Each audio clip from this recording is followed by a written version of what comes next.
Buenos días, iglesia amada. Estamos muy felices de estar aquí, bueno, en mi caso acompañando a Jorge. Es la primera vez que puedo acompañarlos. Estamos felices por eso, felices de todo lo que hemos vivido estos días, lo que hemos compartido, de conocerles. Los hombres a veces, ustedes saben, no son muy comunicativos. Yo les decía, cuéntame cómo te fue en Bogotá, donde los pastores, donde el pastor Felipe y Caterina. Bien, bien. No, son súper chéveres, me trataron espectacular. Ah, bueno, ¿y qué más? No, todo bien. Entonces, Dios me permitió hoy estar aquí y darme cuenta que sí, que todo es súper bien. Y bueno, hoy a Dios le ha placido compartir con ustedes, ponernos aquí para compartir una palabra bien linda, bien especial, que espero pueda caer en tierra muy fértil. Sí, es una alegría ya no venir solo. y qué bueno poder compartir e imprimir de las cosas que Dios nos ha enseñado a nosotros en diferentes procesos de nuestra vida. Es una gran bendición volverles a ver rostros nuevos también, a los cuales también se le extiende una bienvenida bien especial. Y bueno, vamos a orar al Señor para entrar en la palabra. Sé que va a ser edificante, sé que va a hacer crecer tu fe y sabemos que Dios va a ministrarte de forma especial. Vamos a cerrar los ojos y oremos al Señor. Padre, te doy gracias. Tú eres bueno, Señor, tú eres santo y tú eres eterno, no tienes ni principio ni fin, Señor. Eres el Todopoderoso, nadie es más poderoso que tú. Tú eres el Todopoderoso, Señor, y tú eres el Rey y Padre de esta casa, Señor. Tú eres el que gobierna este lugar, Dios, y te damos gracias por estar en medio de nosotros, Señor. En este momento, Padre, colocamos la vida de cada persona delante de ti y pedimos que tu palabra pueda entrar al corazón para generar mucho fruto, Señor, para generar sanidad, para generar fortaleza para cada vida, para cada corazón. En el nombre de Jesús, te pido, Señor, que todo aquello que no sea tuyo, en el nombre de Jesús, sea derribado, Señor. Y hoy establecemos tu reino a través de tu palabra. Cubre a mis hermanos, cubre mi vida y mi casa y mi familia. Y te damos gracias por estar con nosotros en el nombre de Jesús. Amén y amén. Otro aplauso para el Señor.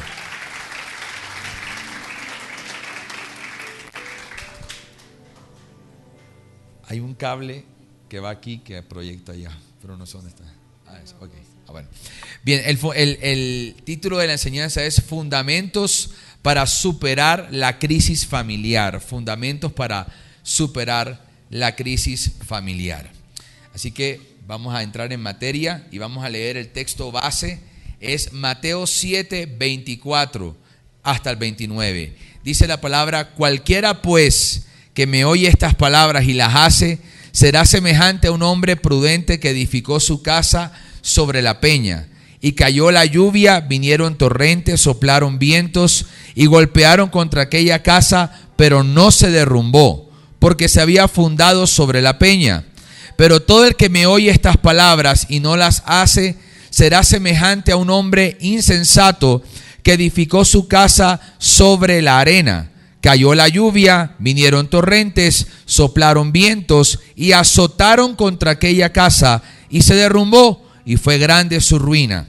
Y aconteció que cuando Jesús terminó estas palabras, las multitudes estaban maravilladas de su enseñanza, porque les enseñaba como quien tiene autoridad y no como los escribas. La historia que está hablando el Señor es muy clara.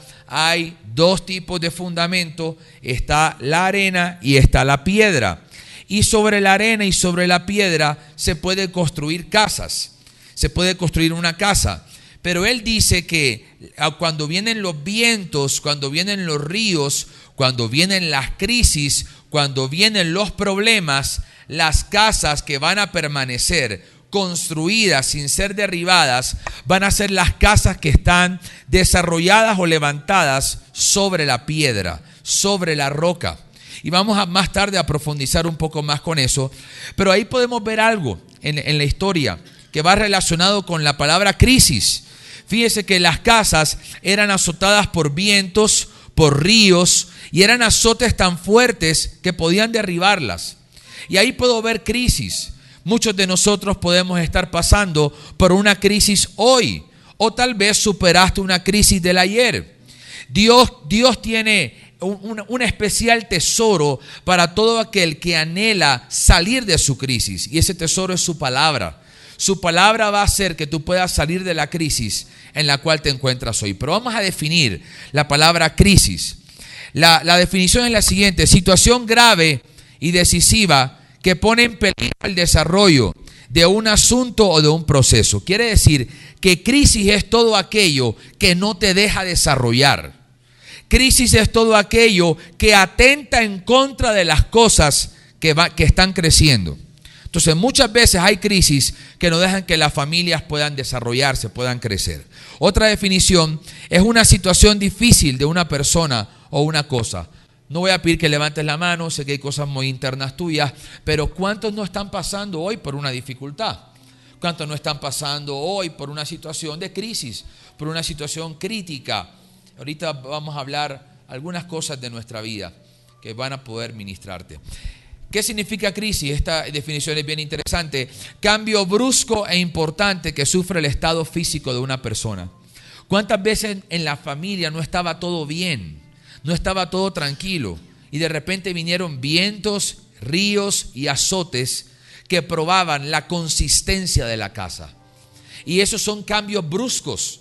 Ustedes los viven acá. Yo cuando los he visitado he experimentado en unas etapas calorcito. De repente viene un frío bien terrible, después otra vez calor, o la lluvia, o esto, cambios bruscos. Y los cambios bruscos muchas veces traen crisis.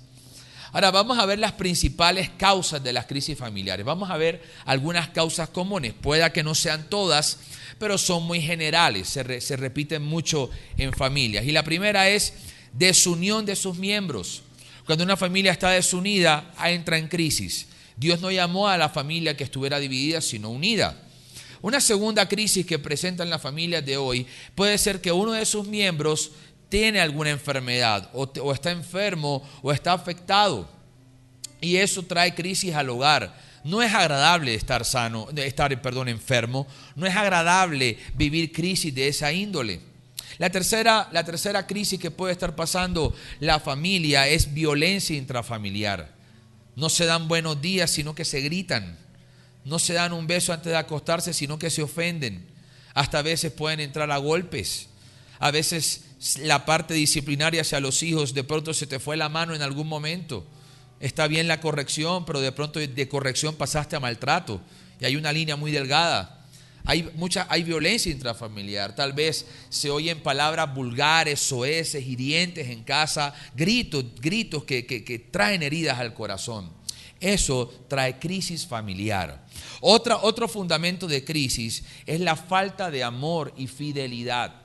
Hay hijos que a veces parece que son más fieles a los amigos que a los papás. Les gusta estar más con los amigos que con los papás. O hay hombres que les gusta estar más con los amigos que a veces compartir un buen cine o un buen helado con su mujer. Entonces a veces la familia no son fieles los unos con los otros y eso trae crisis al hogar, eso trae crisis a la casa. O no son afectivos, no hay un te amo, no hay un abrazo, una estrechada de manos, una caricia, un gesto amable. Gracias por el desayuno que me acabas de servir, o cosas así. Eso en las familias se ve escaso en algunos momentos y puede haber crisis allí. Otra crisis o fundamento de crisis es la escasez o problemas financieros. Y eso a veces no, eso afecta cuando la familia está pasando por un momento difícil en el área financiera. No es sencillo, no es algo que es fácil de superar. La falta de fe y entrega. Familias que pueden tener fe en todo, pero menos en Dios. No buscan a Dios. O a veces lo buscan como el salvavidas. Solo te busco si hay tormenta. Si todo está bien, yo me quedo quieto. Entonces, yo creo que esta es la crisis más latente. Familia sin Dios. Es una crisis que se puede ver en el día de hoy. Ataduras y pecados. Hay pecados, hay iniquidades que son pecados que se pasan de una familia a otra familia, a otra generación, perdón. Entonces, hay familias donde operan iniquidades y esas iniquidades, iglesia, tú estás llamada a romperlas. Mira, si en tus antepasados hubo alcoholismo, tus hijos no van a ser alcohólicos. Si en el pasado hubo gente en drogas, tus hijos no van a ser adictos. Si en el pasado hubo negocios ilícitos, en tu generación ahora habrá negocios legales. Si había depresión crónica en tus antepasados, pues tu generación ahora gozará del gozo del Señor. Hay que romper iniquidades, familia. Así que ataduras y pecados, traumas y abusos emocionales, momentos donde hubo traumas, cosas traumáticas que marcaron el eje de la casa, que marcaron el corazón de la familia. Esos son crisis. Resentimientos, rencores que se vienen traspasando. El rencor de la mamá se lo inyecta a los hijos y los hijos vienen y crecen con ese rencor, y cuando son padres transmiten el rencor y se multiplica el resentimiento dentro del hogar. Entonces son crisis que las familias pasan. Ahora vamos a ver qué efecto tiene la crisis. Porque la crisis, en la definición que leímos, busca desintegrar o dañar todo aquello que tiene desarrollo. La crisis tiene una misión y es no dejarte crecer, no permitir que tu familia se desarrolle. Ahora vamos a ver sus efectos. El primero es la tristeza y la frustración. ¿Cuántas veces hay familias que intentan salir de un problema, pero no pueden, o porque lo han intentado de la manera incorrecta, o porque no han buscado a Dios? Y eso ha traído frustración. Otro efecto de la crisis es soledad y debilidad. A veces hay miembros de la casa que se aíslan. Por lo menos cuando mi papá llegaba borracho a la casa, mi hermano enseguida se iba a la calle. El refugio de él eran los amigos afuera. No quería estar en la casa. El mío era, como hermano mayor, ser el referee entre mi papá y mi mamá. Yo quería proteger a mi mamá para que mi papá no le pegara.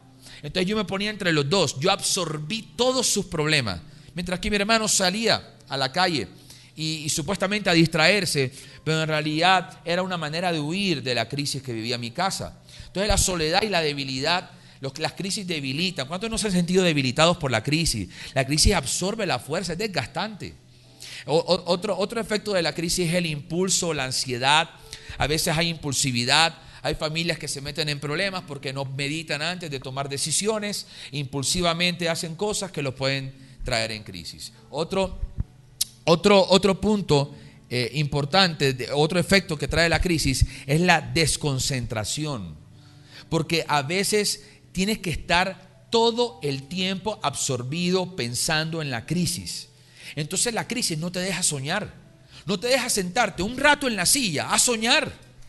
La crisis no te deja comerte tus 3 platos de comida tranquilito, porque estás comiendo y estás pensando cómo lo solucionas. Entonces la crisis muchas veces te desconcentra, te desconecta del propósito de Dios. Otro efecto de la crisis es la ira y el enojo. Por lo menos en mi caso, y por supuesto que esto mi esposa lo sabe, yo fui muy abierto en el noviazgo con mi esposa. Cuando yo me sentía frustrado en mi casa por no poder cambiar a mi papá, yo le pegaba a las puertas, puños. Y yo decía, ¿por qué me tocó esta familia? Y le pegaba, y me maltrataba las manos. De la frustración, de la ira, del enojo por la crisis. La crisis a mí me generaba ira y enojo. Miedo y división, otro efecto. Familias que simplemente se llenan de temores, se llenan de miedos. Siguiente, mi amor. Búsqueda de falsas soluciones. Gloria a Dios que ustedes están buscando a Dios. Pero ¿sabían ustedes que a veces hay mujeres que buscan a brujos para que le dicen, dime algo que le he hecho a mi marido en el jugo para que me vuelva a amar?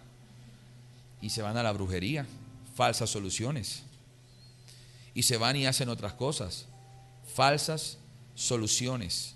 Problemas de salud, la crisis. En mi caso, en momentos de crisis, iglesia, me atacaban unas migrañas fuertes. Y eran momentos pues difíciles para mí, y apariencias. A veces hay familias que maquillan todo y todo parece nice, todo parece bueno, pero adentro hay una tormenta. Ahora quiero dejarles con mi esposa. Bueno, ya que estamos hablando de crisis familiares, acá donde nos ven así bonitos, lindos, nosotros hemos pasado por crisis familiares. El próximo mes cumplimos 11 años de casados. Aquí rápidamente, gloria a Dios por eso. Esta es un poco nuestra historia. Nos conocemos en el 2003 en la iglesia. Fuimos amigos por mucho tiempo. En el 2005 nos hicimos novios, noviazgo lindo, chévere, bien, bien especial. Y en el 2007 nos casamos.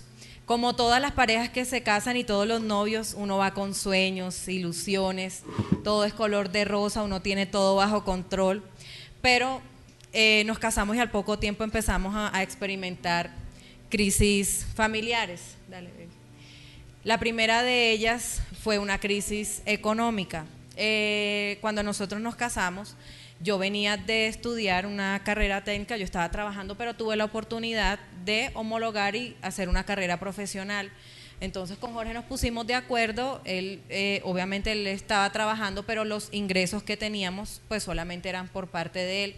Y así logramos estar un corto tiempo y la empresa donde él trabajaba, por malos manejos, cerró, quebró, despidieron a todo el mundo y queda Jorge sin trabajo. Entonces ahí enseguida nosotros dos nos desestabilizamos, nos preocupamos, ¿qué vamos a hacer? Yo no estoy trabajando, el único que trabajas eres tú. Les compartía en la reunión anterior que Jorge me decía, Dios mío, tu papá me va a coger a trompadas, te saqué de la casa y ahora ¿qué vamos a hacer? ¿Será vender el apartamento? ¿Nos vamos a vivir a una habitación los dos solos? Y yo le dije, tranquilo, que yo sé que Dios tiene el control de toda esta situación. Y así fue. Otra crisis económica, otra crisis por la que atravesamos fue por la muerte de mi madre. Ella murió hace 8 años aproximadamente. Mi mamá fue una persona muy especial para mí, como creo que la mayoría de madres es para todos. Ella nos levantó en el evangelio a mi hermana y a mí, hizo todo lo posible y lo que estuvo a su alcance por mostrarnos a un Dios real, a un Dios lleno de amor, a un Dios al que teníamos que entregarle nuestro todo, y cuando llega este momento donde ya no está, eso me desestabilizó muchísimo emocionalmente. La verdad es que el cáncer es una enfermedad bien, bien maldita, una enfermedad que no solo la padece aquella persona que la está sufriendo, sino que la padece toda la persona, uno ver llorar a la persona que uno ama, la impotencia. En mi caso, siendo hija de Dios, yo tenía una montaña rusa con mi fe. Habían días que yo me levantaba, Señor, tú la vas a sanar, yo lo creo y lo creo y lo creo. Y cuando llegaba y la visitaba y me daba cuenta que lloraba y que los diagnósticos médicos cada vez eran más tristes, yo decía, wow, no, Señor, mejor llévatela, no quiero verla más así. Y es muy difícil uno pedirle a Dios que se lleve a una persona que tú amas tanto. Luego de que ella fallece, empieza un proceso muy difícil para mí porque luché con mis emociones. Creía que por ser hija de Dios, que por ser pastores, que por servir, yo no podía estar triste, yo no podía llorar, yo no podía deprimir, y lo que hice fue estancar un proceso de duelo y luto que cualquier persona puede y debe afrontar cuando pasa una situación de estas. Y eso me llevó a una depresión muy fuerte. Tuve que buscar ayuda profesional, aún más aferrarme a Dios, buscar apoyo en mi familia para poder entender qué le estaba pasando aún a mi cuerpo. Porque una cosa es lo que tu parte sentimental, pero cuando tú ves que la tristeza es tan fuerte que te lleva a tener ciertas enfermedades, tú dices, pero ¿y qué está pasando? Yo creo tener el control de mi vida, pero resulta que como quise esconder mis sentimientos, eso se manifestó a través de mi salud y fue un proceso muy, muy difícil, muy doloroso, pero como siempre Dios se llevó la gloria y la honra y pude salir adelante. Esto desencadenó también crisis en nosotros. En medio de mi desestabilidad emocional, yo creí que Jorge me iba a abandonar, yo creí que él tenía otra persona, yo creí que él no le interesaba nuestro hogar, ni en ese momento solo teníamos al niño, y era una película, como dice uno, en la que yo estaba y yo le peleaba y él inocente, yo le peleaba según las cosas que yo me imaginaba, él súper sano de todo lo que estaba atravesando por mi mente, y eso nos llevó a malas respuestas, nos llevó a que nosotros no nos tolerábamos muchas veces. Habían palabras fuertes, palabras hirientes, y tuvimos que buscar ayuda. Nos acercamos a nuestros pastores y fue un proceso donde ellos, con mucho amor y con mucha ayuda del Señor, nos dieron pautas para salir adelante, y bueno, así fue. Otra crisis que atravesamos nosotros, no fueron todas al mismo tiempo, ¿no? Les estoy nombrando que fue a lo largo de estos 11 años que la hemos vivido, fue la pérdida de un bebé. Nuestro hijo mayor tiene 8 años, la menor Gaby tiene 4 y en medio de los dos tuvimos un embarazo que no fue exitoso. Sé que todas las que somos mamitas aquí sabemos que cuando tú te enteras que estás embarazada, a ti te cambia la vida. Tú te haces la prueba y ves las rayitas y ya tú piensas en el cuarto, en el nombre, en el colegio. Tu mente va a millón porque es la ilusión más grande que uno tiene de conocer a sus hijos y de ver esa criaturita pequeña. Y cuando a ti te dicen todo lo contrario, eso es un golpe bien fuerte, sobre todo que nos enteramos un 30 de noviembre, un día de nuestro aniversario. Entonces yo había programado una ecografía para darle la sorpresa a él de mira cómo está el bebé y resulta que así no pudo ser. El diagnóstico fue un aborto retenido, el bebé le dejó de latir el corazón. Dios guardó aún mi salud porque nos enteramos como 5 días después de que esto pasó. Y yo no tuve pues ningún síntoma de alerta para decir voy a ir al médico, era simplemente una ecografía de rutina y este fue el triste diagnóstico que tuvimos. Nuestra parte pues emocional estuvo afectada, nos dolió muchísimo, pero sabemos que ese bebé está en las mejores manos en este momento, está con el Señor. Y Dios es muy soberano para, en medio de nuestra mente humana, entender el por qué hace las cosas. Estoy tranquila porque yo sé que está en sus manos y que todo lo que está en manos de Dios, ¿quiénes somos nosotros para venir a juzgarlo, decir que no está bien? Vinieron también quebrantos de salud en la vida de Jorge. Pasó un tiempo donde él se hacía muchos exámenes médicos, todo salía perfecto.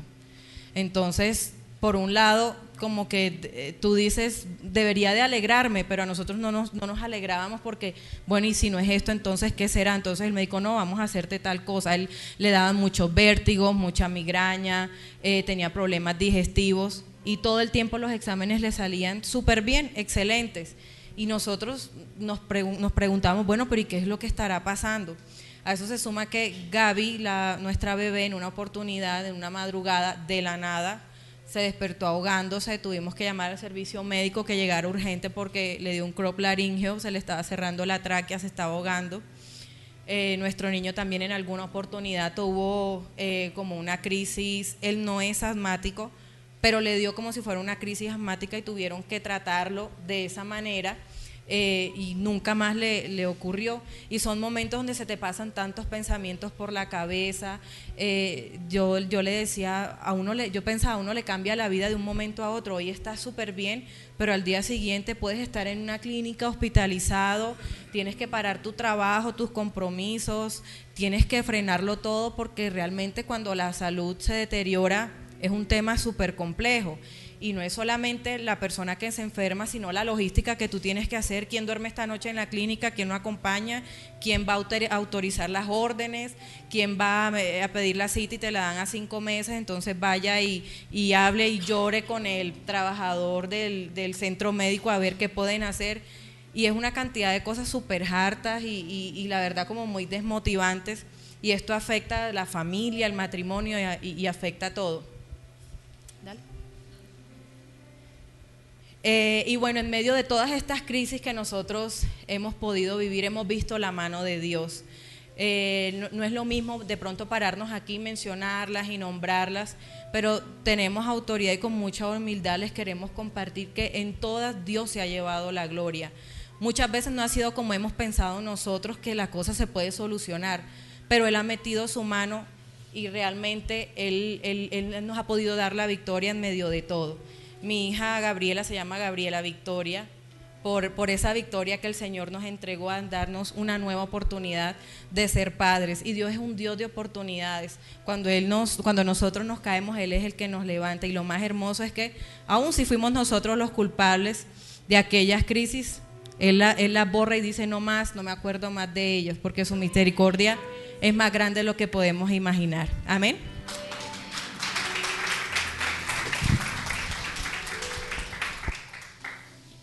Sí, hemos pasado por esas cosas, pero podemos decir que Dios nos ha sostenido.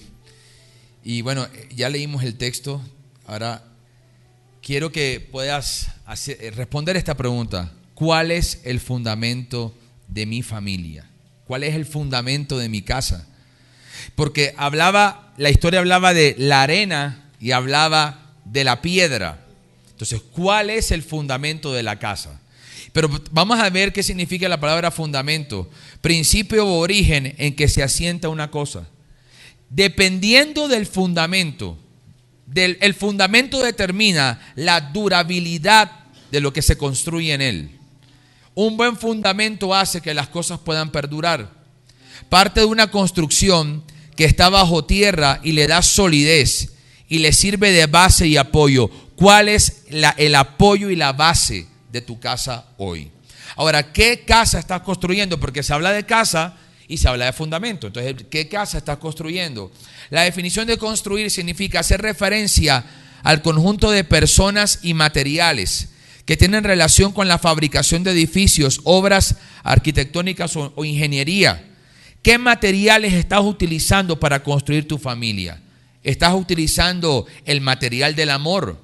¿Estás utilizando el material de la unidad? ¿Estás utilizando el material del perdón? ¿Estás utilizando el material de la alegría, del gozo, de la comprensión, de la paciencia, de la perseverancia, de la fe, de la bondad? ¿Qué material utilizas para construir tu casa? Ahora, ustedes saben, de pronto muchos han vivido esto, cuando algo no te gusta de la casa, tienes que entrar en fase de ¿qué? Remodelación. Dile que está a tu lado, remodélala. Y a veces se sacan muebles que son bien antiguos y tienes que traer muebles nuevos. Hay cosas que en casa pudieron haber estado mucho tiempo, pero que ya no deben estar. Y hay que sacar eso para darle espacio a lo que Jesús quiere traer. ¿Alguien dice amén a eso? Hay que darle espacio a Jesús. Entonces hay que sacar. Hay casas que hay que remodelar, porque hubo materiales que se utilizaron en el pasado que con el tiempo se desgastaron. Y hay casas que se desgastan y hay que traer material nuevo para fortalecer la casa. Alguien entiende lo que Dios le está hablando, ¿verdad? Lo que está desgastado hay que remodelarlo. Pero para remodelar hay que dejar entrar a un arquitecto dentro de la casa. Mi esposa es arquitecta y todo el tiempo la paro escuchando hablando de términos arquitectónicos. Ella tiene más autoridad de esto para hablar que yo. Pero si tú no dejas entrar al arquitecto a la casa, adentro de la casa, no vas a saber cómo remodelarla. Tienes que dejar entrar a Jesús a tu familia para que Él traiga la remodelación que tu familia necesita. Ahora, etapas para construir. Hay que elegir un terreno. Ya hablé un poquito del terreno. Hay que establecer un diseño. Mi esposa citaba algo interesante y es que el sistema del mundo en el que vivimos tiene un diseño de familia. Incluso lo quieren modificar el diseño de la familia. Y muchos de ustedes leen noticias y saben cómo está el mundo hoy en día. Quieren modificarlo. Pero el diseño de la familia lo creó Dios. Y ese es el diseño en el que tendrá su respaldo y su poder operando. ¿Qué diseño tiene tu casa? ¿Qué estructura tiene? Presupuesto. ¿Sabes para qué se presupuesta una construcción? Porque se tiene que comprar, se tiene que invertir. Escucha esto. No hay remodelación sin inversión. Entonces, padres, hay que invertir en los hijos. Antes de venir mi esposa y yo acá, antes yo viajaba y llegaba normal. Ahora en la familia se formó una política. Si yo viajo, antes de viajar, tengo que tener una cena con mi esposa, o antes o cuando llegue. Antes de viajar, tengo que llevar a los niños o al helado, o a cine, o al parque, a cualquiera. O sea que invítenmelo bastante. No te aproveches de mí. Entonces, esas políticas son estructuras que salvaguardan que la casa permanezca sólida. Y fíjate, antes de venir, nos llevamos a los niños a la playa. Y ese día se echaron la leva al colegio, pero nos lo llevamos. Porque yo no quiero que Juan crezca diciendo, mi papá todo lo bueno se lo da a las iglesias y a mí me da sobras. Yo no quiero eso. Yo le quiero dar calidad a mi hijo y a mi hija, por supuesto. Entonces, materiales, mano de obra. ¿Qué mano permites que intervenga? Hombres que están aquí, que me acompañan, hay llaves de nosotros. Hay amigos de nosotros que no son consejeros, que no son buenos consejeros. Tú no puedes dejar que malos consejeros le echen mano a tu casa.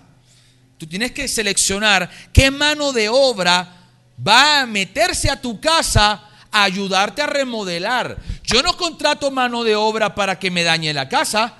Yo contrato mano de obra para que me ayude a mejorar la casa. Alguien diga amén. Entonces hay una mano de obra. Tú tienes que ver a quién permites el acceso. Tiempo de inicio y tiempo final. Tiene que estar demarcado el tiempo. Y ahora roca versus arena. Vamos a aprender algo. Me invito a los servidores que traigan los materiales. Y aquí mi esposa y yo trajimos cascos Viva. Los puede obtener al final. Cuando construyan el templo se van a tener que poner el casco. Y estos cascos representan construcción. ¿Y sabe qué me decía el Señor para ustedes, a mi esposa y a mí? Pónganse los cascos. Construyan familia. Construyan casa. Ay, pero es que construir. Ay, pero es que eso uno se ensucia. Ensúciate por los tuyos.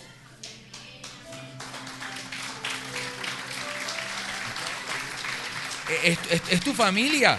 Ahora, me refiero al ensuciar en el término que me entiende bien, ¿verdad? Haz cosas por ello. Aquí está el bloque solidez.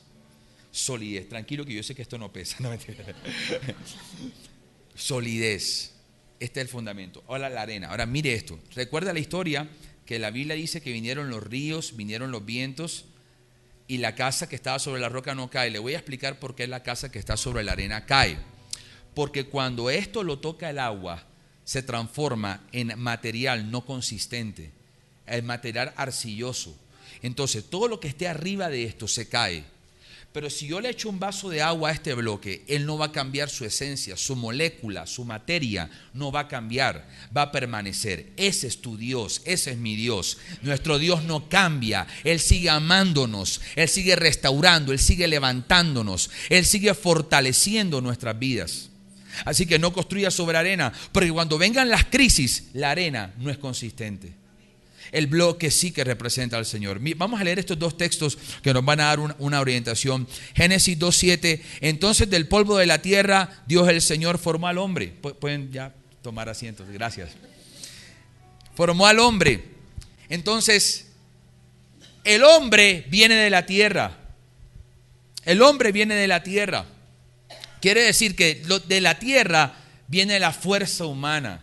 No es con tu fuerza que se va a levantar la casa, es con el Espíritu Santo de Dios. Pero Efesios 2:20, mira quién dice Efesios que es la roca. Dice, juntos constituimos su casa, la cual está edificada sobre el fundamento de los apóstoles y de los profetas. Y la piedra principal es Cristo Jesús. Él es la piedra que nos soporta. Consejos para superar la crisis. Número 1, evalúa la raíz del problema. ¿Cuál fue la raíz? Cuando mi esposa estaba triste en todo estos procesos, había momentos donde yo me sentía tan frustrado que me daba ira. Porque a mí desde niño siempre me dolió ver a la gente que yo amaba sufrir. Y lo que más me frustraba era que por más que yo quisiera cambiar la situación, yo no podía. Hay cosas que tú no tienes el control, solo Dios tiene ese control. Entonces, yo entendí algo, la raíz de mi problema era que siempre tenía un dolor no solucionado en mi corazón al ver a otros sufrir. Y necesitaba de verdad que Dios sanara eso en mí. No dejes de hacer lo bueno delante de los ojos de Dios. ¿Sabían ustedes que el día que mi esposa tiene su legrado, yo me encontraba predicando en La Guajira? Y Y yo me iba a devolver y Dios me pidió que me quedara predicando. Y fue de las peticiones más difíciles que Dios me ha hecho. Yo estaba loco por regresarme a Barranquilla a estar con mi mujer. Y Dios me dice, no, quédate que yo la voy a cuidar. Cumple tu misión. Fueron las 3 predicaciones más difíciles de mi vida. En medio de las crisis, a pesar de que habían situaciones con nosotros, permanecimos. A Adán y Eva se le da palo muchísimo. Ellos trajeron la muerte y la enfermedad, pero ¿sabes qué yo puedo ver yo de Adán y Eva? Que después que perdieron el Edén, no se separaron. Un hijo le mata al otro, no se separaron. Por al contrario, se unieron y nace Set. Y de Set viene Jesús. Entonces, no importa si perdiste un Edén o si alguien o si hay conflicto familiar, permanece unido siempre. No dejes de hacer lo bueno.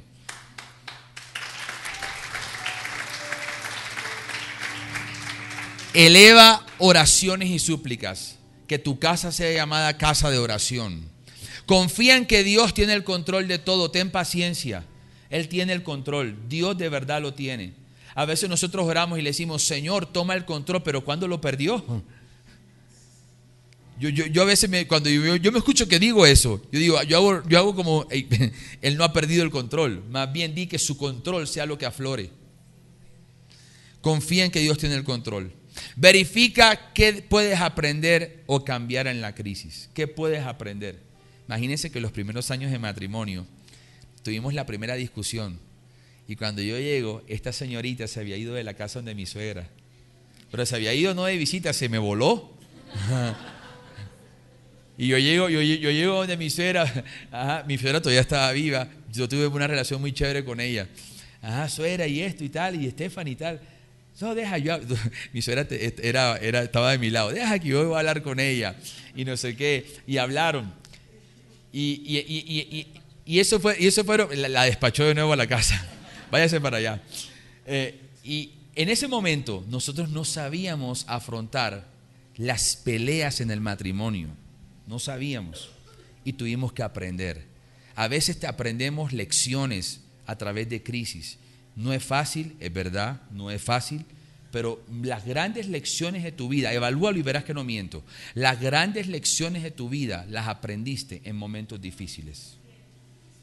En momentos complicados que pasaste. Pero también en ese tiempo de cambio, de crisis, yo me daba cuenta de que mi papá no le daba regalos a mi mamá cuando cumplía años. Mi papá era seco con mi mamá y eso se reprodujo en mí. Y los primeros años de matrimonio yo fui muy seco con mi esposa, no era detallista con ella y a ella le gusta eso. Bueno, ¿a qué mujer no le gusta? Pero a ella le gustaba. Y eso generaba a veces que yo la veía que eso la entristecía y generaba crisis entre ella y yo. Tuve que aprender a ser detallista, aunque no tuve un modelo de padre detallista.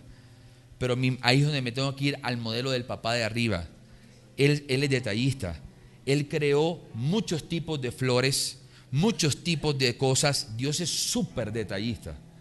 Y Él me enseñó a ser detallista con ella. Dedícale tiempo de calidad a la familia. Es importante, dedícale tiempo, no se vaya a refugiar en el sistema de este mundo. Cuando hay un problema familiar, no busques las cosas de afuera, busca las cosas del cielo, porque de ahí vendrá tu respuesta. Asume tu responsabilidad. Había momentos donde, recuerdo una vez que nosotros, me levanté una mañana y tuvimos una discusión.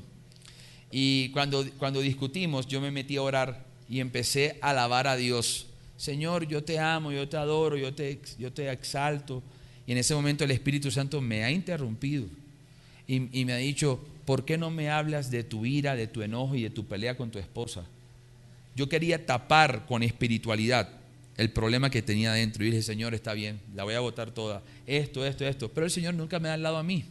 Siempre se lo da a ella. Entonces me dijo, sal y le vas a pedir perdón. Señor, pero tienes que pedir perdón. Y cuando yo salgo del cuarto y llego donde ella, mi amor, perdón, perdón, y conversamos y hablamos. Y se solucionaron las cosas. Y después ni te cuento qué pasó. Asume tus responsabilidades. Tienes que asumir cuando tú fallas, tienes que asumir la cuestión. Y, ojo, vamos a hacer equilibrio. Vamos a ponerle equilibrio a esto. Asume tus responsabilidades cuando te equivoques. Pero también aprendamos a elogiar cuando se hace lo bueno. Si tu esposa hizo algo bueno contigo, elógiala. Si tu esposo hizo algo bueno contigo, elógialo. Exaltemos las buenas acciones. Entienda que la crisis es momentánea. Sabes, todo lo que estamos pasando va a pasar. Lo vas a superar. Vas a estar bien. Lo vas a superar porque tú estás sobre la roca. Asiste a la iglesia y desarrolle su fe. No entiendo la dinámica de algunas familias. Nos va mal, entonces no vamos a la iglesia. Ahí es cuando más metido tienes que estar. Hasta tráete el colchón acá. Tienes que estar metido con el Señor. Asiste a la iglesia y desarrolla la fe. Practica la siembra en los momentos de crisis financiera de nosotros. A mí siempre me desafiaba eso. Momentos donde yo decía, no puedo sembrar, pero terminaba sembrando, terminaba diezmando. O sea, escucha esto y lléveselo en el corazón. Tú no puedes dejar que la crisis te rompa los principios. Tú tienes que permanecer en los principios aunque venga la crisis. Practique la siembra, cierre puertas del pecado, busque consejos sabios. Como citaba mi esposa, nos tocó buscar ayuda. Haga actos de cuidado y de amor. Por lo menos yo le pido a ella, mi amor, quiero que me hagas tostadas francesas, me fascinan. Eso es un detalle de ella. Pero el detalle que a ella le gusta que yo haga es que yo recuerdo, ella es arquitecta y trabajaba en construcción. Esto debería ser como lo contrario, pero me pasaba a mí, que ella trabajaba en construcción y llegaba con las botas resucias de barro. Así, resucias de barro, con un olor delicioso. Y me decía, ay mi amor, quítame las botas. Y yo le quitaba las botas y yo así, y hazme un masaje. Y yo no sabía hacer masaje ni nada. Yo empezaba a hacer, la masajeaba, esto y lo otro en los pies. Uno tiene que aprender a hacer actos de cuidado con la gente que ama. Aférrese a las promesas. Ahora quiero que levantes tu mano y recibas estas promesas del Espíritu Santo para tu vida. La primera que voy a leerte es Isaías 35, del 3 al 4. Fortalezcan a los débiles, den valor a los cansados, digan a los tímidos, ánimo, no tengan miedo. El Señor te dice que tengas ánimo, que no tengas miedo y vas a recibir fuerza aunque la crisis te la haya robado. Alguien diga amén a eso. Haga un acto de fe, diga yo recibo esa promesa. La segunda promesa es 2 Corintios 4, 17 al 18. Porque nuestra momentánea y leve tribulación, es momentáneo lo que estás pasando, produce para nosotros un eterno peso de gloria. La crisis va a producir que la gloria de Dios en ti aumente y no decrezca. Marcos 5, 19. Pero Jesús, en vez de permitírselo, le dijo, vete a tu casa con tu familia y cuéntales las grandes cosas que el Señor ha hecho contigo. Cuéntales cómo ha tenido misericordia de ti. Prepárate porque se va a desatar una temporada de testimonios en tu casa. Vas a testificar en este lugar de las grandes cosas que Dios va a hacer con tu familia.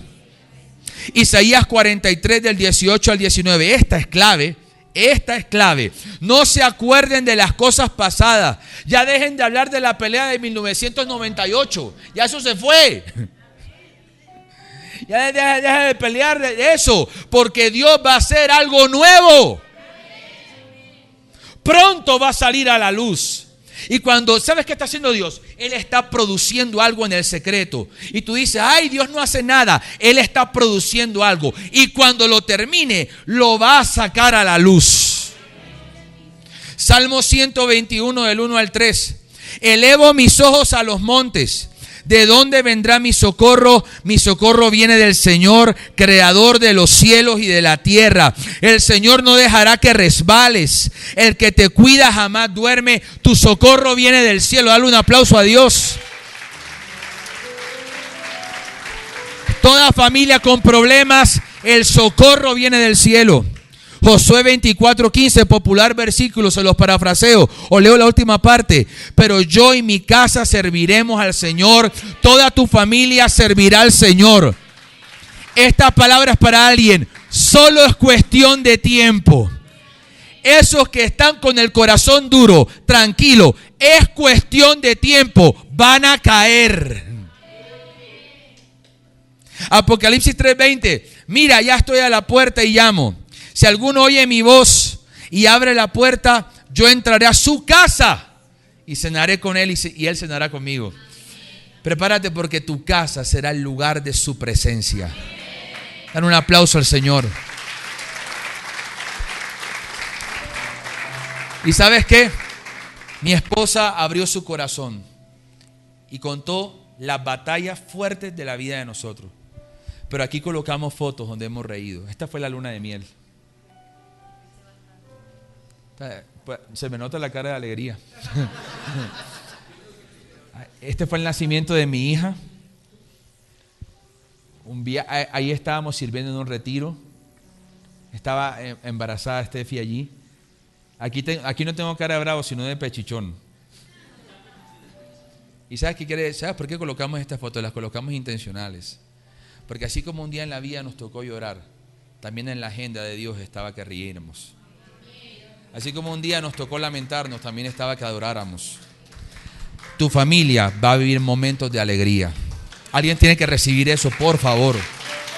Tu familia va a tener momentos de gozo y de paz.